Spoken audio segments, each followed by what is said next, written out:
আমি গণেশ পাশিরা আপনাদের সামনে মোহাম্মদ আজিজ সাহেবের গান আমি একটু করছি। যদি ভালো লাগে তো একটু লাইক করবেন, আর কিছু না।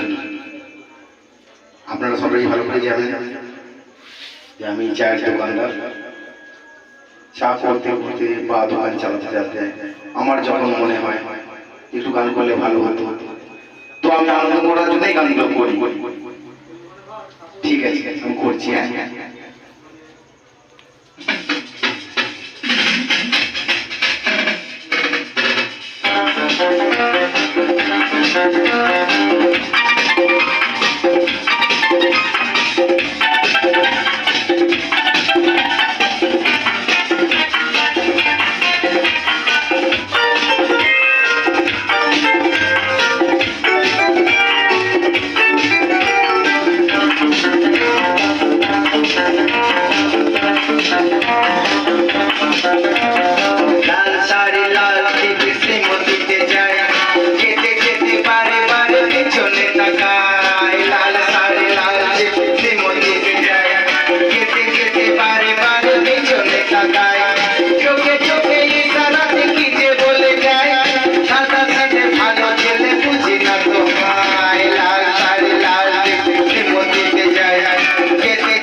যেতে যেতে